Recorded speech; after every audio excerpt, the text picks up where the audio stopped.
There are people who are legit fearful of a nuclear war detonating, yada And they yada. should be. And they should. I don't think it will ever get to that, but people should not underestimate Russian resilience. I mean, this was a turning point. This military intervention, call it invasion, whatever you want to call it. Legally, by the way, under U.S. law, invasion means for the purposes of conquest or plunder. It's not clear that's what this intervention is. That's why we don't call our own interventions invasions generally, because we're not there officially for conquest or plunder. Now, turned out a lot of our wars did turn out that way, just not for the American people. And, it was for some defense contractors and some other crowds that are all happy right now. But the other thing is what people should think about, as Tucker Carlson emphasized, the blowback to things like sanctions. Number one, I don't think a lot of sanctions actually are legal, because I don't think the countries issuing them have a self-defense justification for them. But I also believe you should have broader economic power, unilateral economic power, than those people that see sanctions as use of force interpret. So I have a bit of a contrarian take on that.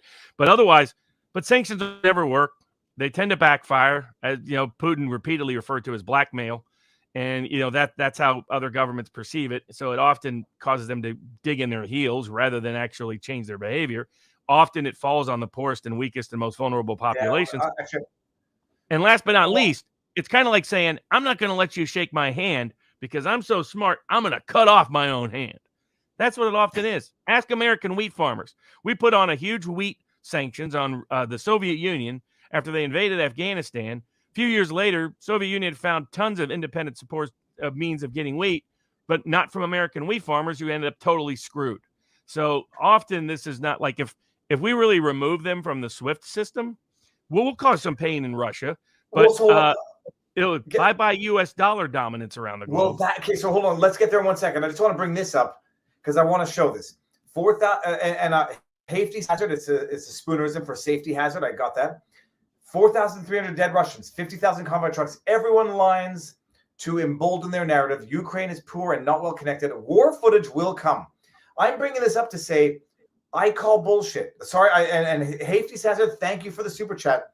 I call bullcrap. There's no footage. Ukraine has had no problem, especially Soros's NGOs and all the. Again, Russia hasn't cut off any internet access. So the Duran interviewed an American who's in Kiev for about like an hour and a half, and he broke down and he pointed out, he goes, normally I shouldn't be talking here.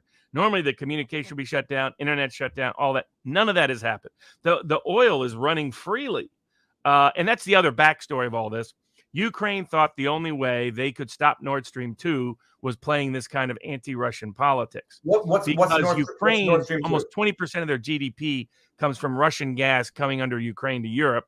Nord Stream 2 would allow all that gas to shift out of Ukraine. And the reason for that, of course, is Ukrainians' history of tapping it and stealing it for themselves and not paying things, particularly some of the regimes. But that is a little bit of the other backstory here.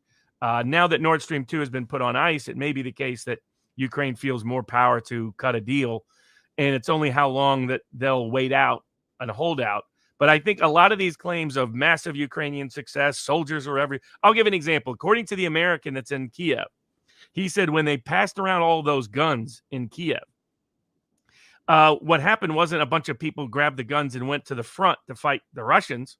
It was a bunch of criminals got up the guns and started fighting each other because they've been waiting on it for a while.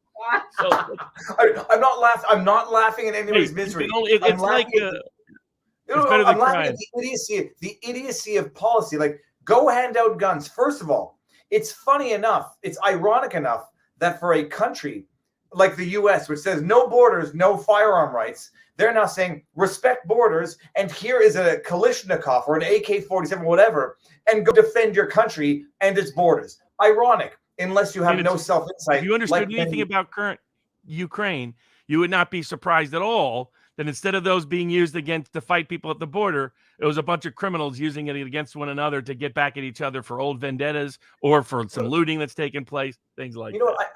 I shouldn't bring this chat up because you are a dishonest individual, whoever said this. I'm not happy when people die, by the way, and that's why nobody should be fighting this stupid war. What I do find ironic is the Biden administration, which says no borders, defund the police, no firearm rights, is now saying, hey, Ukraine, Russia's violating your borders. Everyone get a gun and go defend yourselves. And if you don't find that ironic, then you lack political insight, and you might be a bot troll with a very interesting avatar. So with that said, let's get what is ironic here to the point of comedic humor, if it weren't so tragic, that the Biden administration is now saying, respect borders, here's a gun, and go defend yourself. And by the way, and in the meantime, here's $1 billion for more police, because that's what they're doing. And if there's so many volunteers and their military is doing so well, why did they within 2 days issue a mass conscription of every man between the ages of 18 and 60? That's not the sign of a country that's doing great. That's not the sign of a military that's just whooping up on them Russians. That's a sign of a military that's like, we're probably not going to last long here. And I mean, when you're talking about losing within 30 to 60 days, when you got, a couple of 100,000 troops in reserve, and only 50,000 Russian troops apparently have come in. That's not a good sign. I mean, the Russians managed to take over an airport near Kiev within 24 hours. I mean, I mean, even the Georgians held out for 3 days. I mean, this is no bueno.